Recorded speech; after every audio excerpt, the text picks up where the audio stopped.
To speak with you, Nick. Okay. About.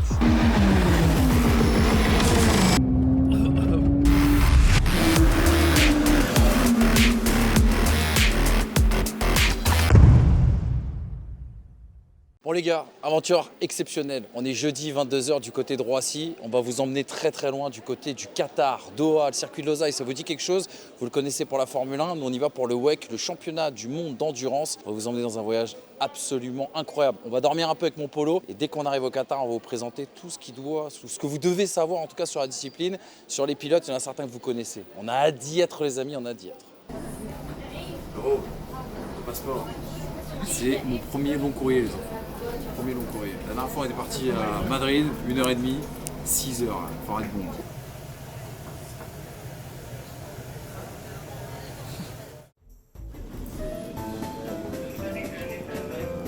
Mon polo, ça y est, on est arrivé à Doha. Alors officiellement on est arrivé à 6h du matin à Doha, mais là il est 7h45 parce que je me suis complètement paumé dans l'aéroport Hamad. Un aéroport fantastique, flambant neuf, gigantesque. Mais je n'ai pas pris la bonne sortie, du coup j'ai un peu tourné et c'était un petit peu compliqué. Mais là on y est, ça y est, on est à Doha et on va partir à Losail dans quelques instants, direction le circuit les enfants.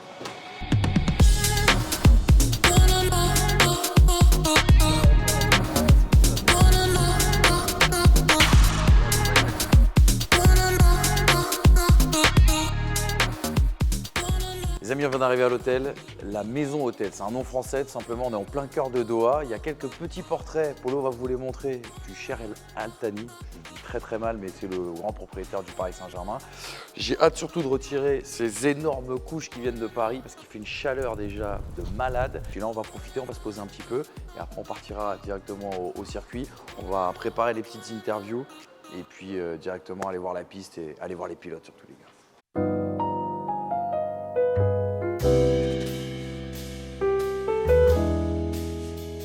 Là, mon polo, je suis en train de préparer, fignoler, on va dire, les derniers ajustements, derniers réglages de nos interviews de cet après-midi. Et notamment un client qu'on attend beaucoup, c'est monsieur Nick De Vries, à qui on a beaucoup de choses à dire.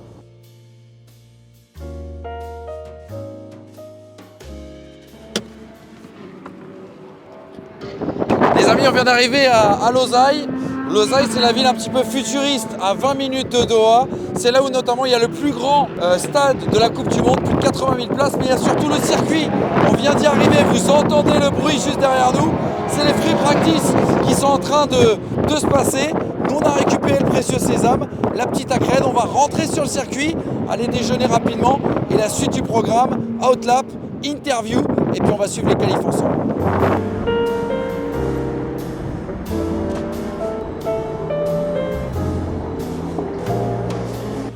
Le surnom des pistonnés n'est pas galvaudé les amis. On est juste en bas de la pit lane. Là ici il y a tous les box, la ligne droite des stands et la free practice qui continue avec quelques relais. Là on vient de voir passer la Iron Dame, c'est l'équipage 100% féminin. Le soleil d'aplomb, gros vent, ça va être un bon test aussi pour l'aéro, pour toutes les voitures, voir comment elle réagit justement par rapport au vent qu'il y a aujourd'hui.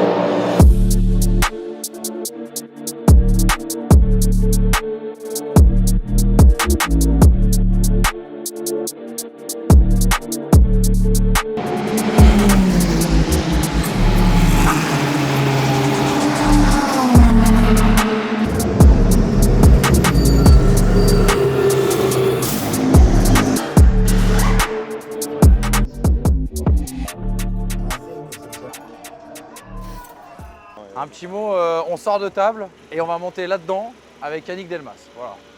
Normalement, la conclusion vous la connaissez, mais on va vous la montrer en vidéo.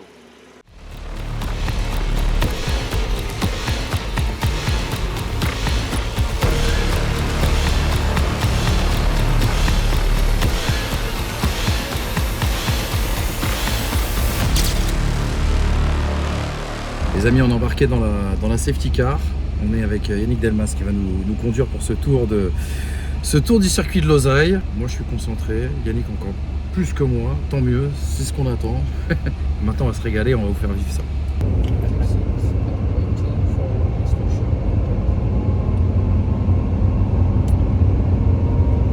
Les amis, on est dans la pit lane là, on va sortir de cette pit lane pour arriver directement sur le premier virage. premier secteur assez sensible au vent, deuxième secteur vraiment secteur de rythme, et puis le troisième avec quelques lignes droites un petit peu plus rapides.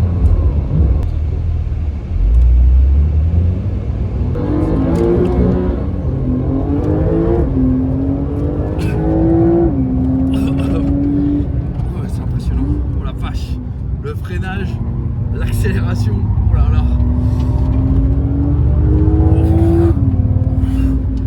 Impressionnant le grip de la voiture. Ah, ça colle.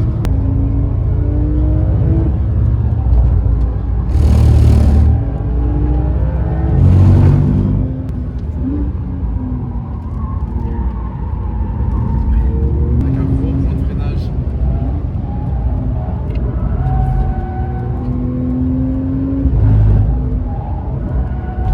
Oh, c'est incroyable.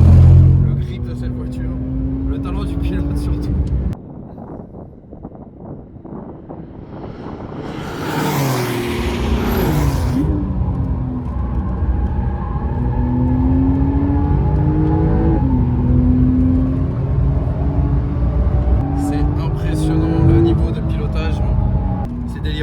Ces hommes-là sont vraiment faits d'un autre bois que nous.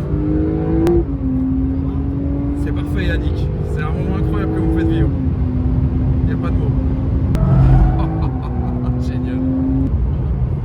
C'était extraordinaire. J'ai flippé un peu au début. J'ai trempé la chemise. Je me suis chié dessus à la première accélération.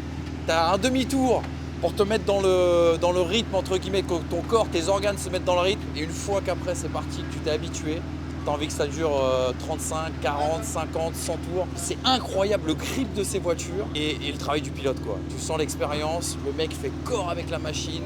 Il est allé planter des freins très très loin, il est allé chercher des gros vibreurs et surtout avec Yannick, ce qui est intéressant, c'est qu'il nous a expliqué aussi les particularités du circuit. Un premier secteur où tu prends beaucoup le vent, deuxième secteur très technique, un peu de rythme. Si tu rates ton entrée dans le deuxième secteur, tu rates tout ton secteur. Et le troisième, que de la ligne droite, virage à 90. C'est incroyable, l'expérience elle est complètement bargée.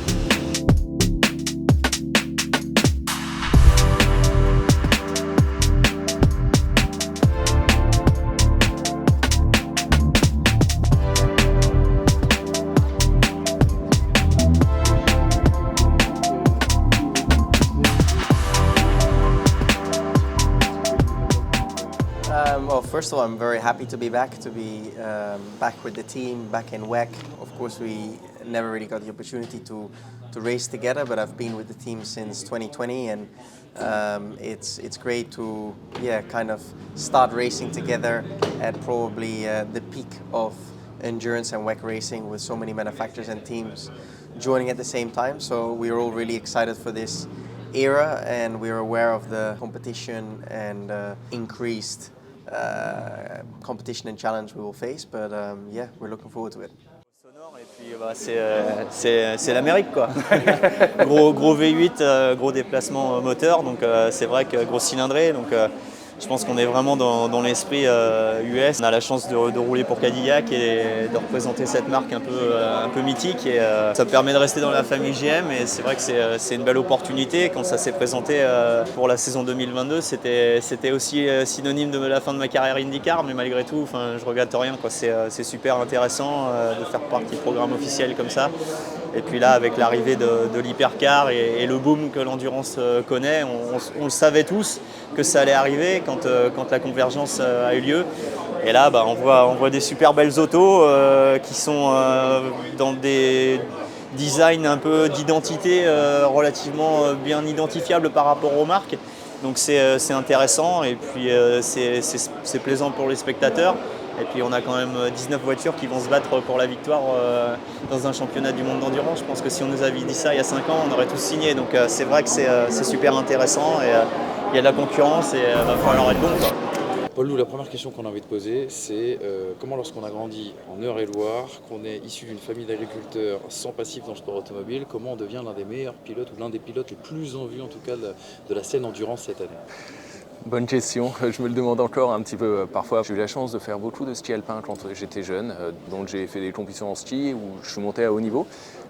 Et finalement, vers 12-13 ans, on m'a demandé de déménager à la montagne. Mes parents ont refusé. Et donc, à 14 ans, 13-14 ans, pour la première fois de ma vie, j'ai été dans un karting. Et en fait, il y a beaucoup de similitudes entre, principalement les trajectoires entre du ski alpin et du sport automobile, karting et après voiture.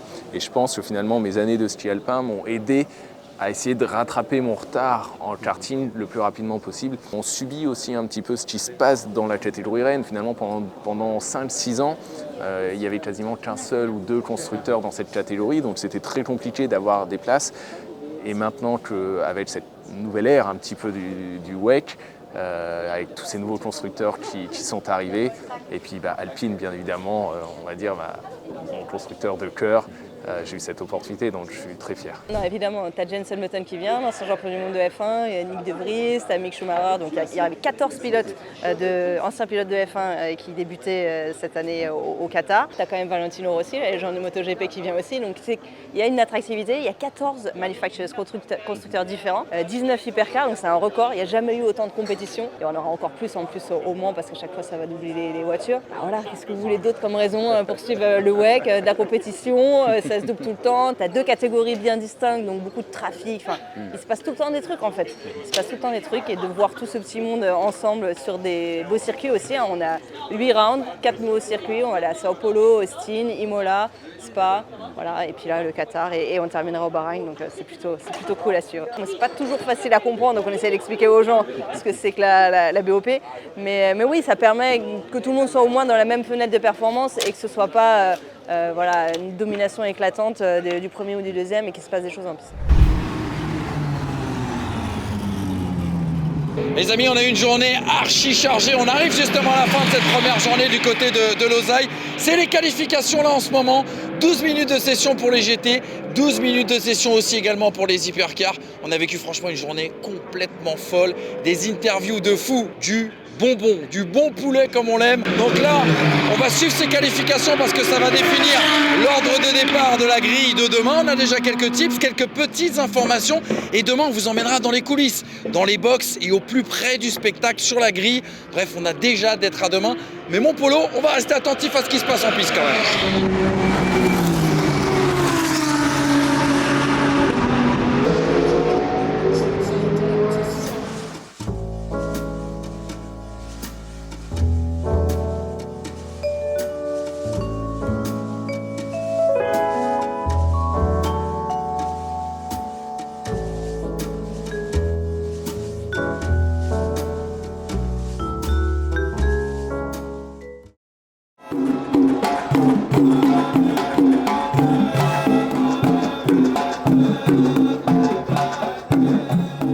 Jour 2 à Losail, jour de course aujourd'hui, 1812 km qui vont être à parcourir pour tous les concurrents. Le départ c'est à peu près dans une demi-heure, on va se concentrer, on est actuellement sur la grille, on passe de voiture en voiture, on regarde un petit peu la préparation. Hier soir on a profité un petit peu aussi également de la ville de Doha, on a mangé typique, je pourrais pas vous dire exactement ce qu'il y avait dans l'assiette, eux ils appellent ça du porridge qatari. C'était pas ce qu'il y avait de mieux, mais en tout cas on a quand même goûté à de très belles choses. Maintenant on va se concentrer sur la course, on va aller dans les coulisses, on va vous emmener dans les box, on va vous emmener un petit peu partout dans le circuit, un petit peu partout dans tous les endroits en tout cas où on n'a pas l'habitude d'aller, ou en Formule 1 on ne peut pas aller surtout.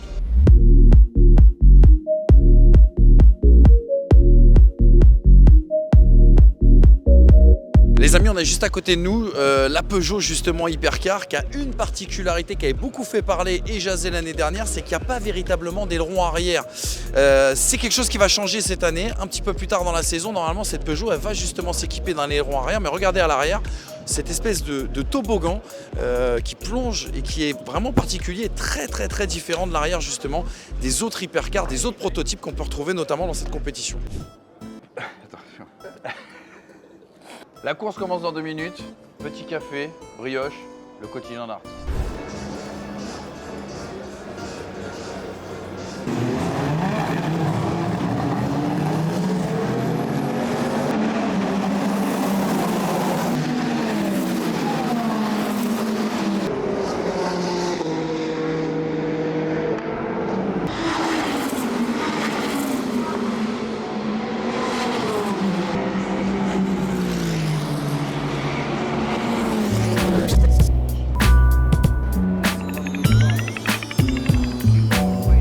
particularité ici à Losail, c'est que les motorhomes sont en dur, ils sont fixes, c'est-à-dire que les écuries viennent s'installer directement dans ces installations. D'habitude sur les autres Grands Prix, que ce soit en WEC ou en Formule 1, les écuries viennent avec leur propre motorhome sur des grands camions, des grandes structures où ils accueillent notamment leurs partenaires, les pilotes et leurs familles, parce que c'est aussi l'occasion d'avoir un espace où on peut se détendre, un espace aussi où on peut faire du business.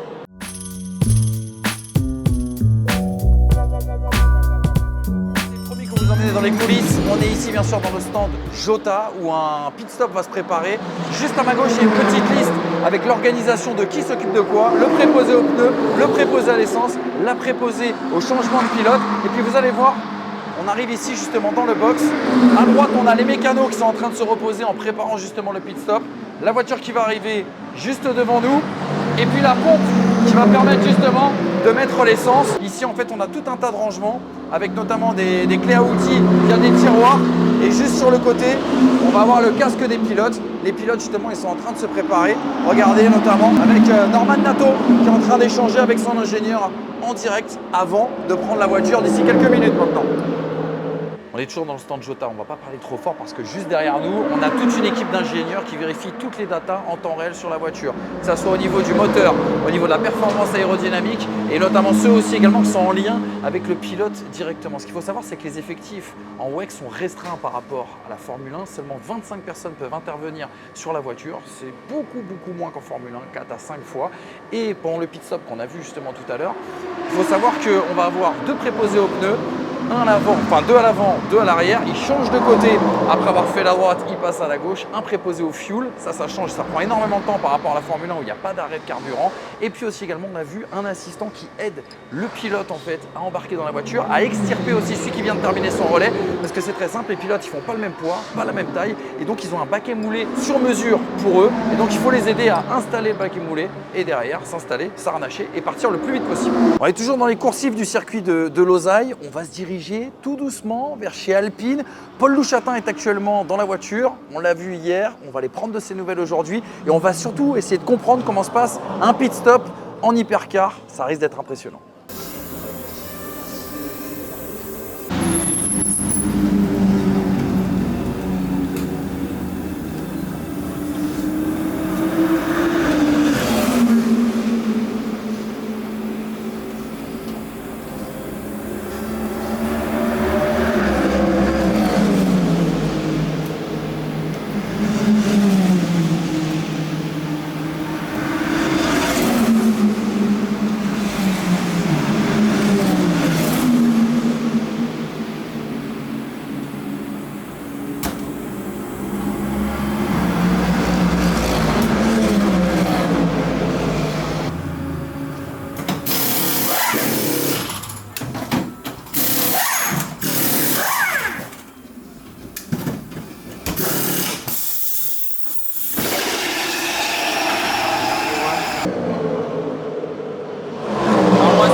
Là, je vais pas remonter dans la voiture, j'ai juste un peu de relais à faire. Mais si jamais je devais remonter, c'est peut-être aller prendre une douche, aller voir le physio pour avoir un petit massage, se reposer un petit peu. Parfois, ça fait du bien un petit peu de se mettre dans sa bulle, d'oublier ce qui se passe en piste. Et de toute façon, une fois que nos coéquipiers sont dans la voiture, on ne peut rien faire. On leur fait confiance, c'est des pros, on est une bande d'amis, donc voilà, on leur laisse faire le job, on se repose. Et puis après, on revient dans le stand petit à petit, se remettre dans l'ambiance pour ressauter dans la voiture quand c'est notre tour. Après Alpine, je vous propose qu'on aille voir une autre équipe, une autre écurie. Cette fois-ci, c'est du GT et un projet complètement fou. Depuis 5 ans, Iron Dames propose justement une écurie 100% féminine, au volant comme en dehors. Je propose tout de suite qu'on en parle avec une des grandes championnes de cette écurie, c'est Raël Frey. Elle a gagné notamment l'année dernière du côté de Bahreïn. So Iron Dames, as you said, it's an all-female project, led and guided by Deborah Meyer. We have the slogan, Women Driven by Dreams. This is basically, we want to empower females to join the world of motorsport. Clearly as drivers, but not only. We really try to support all the females in all different aspects of sport, means on the mechanical side, as mechanics, engineering side, organization side, marketing side. We have a very strong PR team around us. So we want to spread the message that there are a lot of possibilities for female within motorsport, and this is what we stand for. We race with a pink car in a pink suit to underline that message, to basically say that please dream big and chase your dreams. Yeah, and this is what we stand for as a unit. We simply love it. Thank you, Raoul, and let's go Iron Dames. Thank you very much. Thank you.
Terminé de ces 1812 km de Doha, les amis. Victoire de Porsche, c'est une résurrection. 3 Porsche aux 3 premières places, elle qui avait tant déçu la saison dernière. Celle qui a déçu un petit peu, c'est Peugeot, qui a mené dans la première heure, qui était sur le podium toute la course avant d'abandonner à 2 tours de la fin. Bref, voilà pour le sport. On a vécu une expérience extraordinaire dans les coulisses de cette première manche du WEC dans cette saison 2024. Je crois qu'on a suffisamment travaillé. On va respecter l'ADN de First Team et profiter un petit peu de Doha, de Losail, de la nuit qatarienne, les enfants.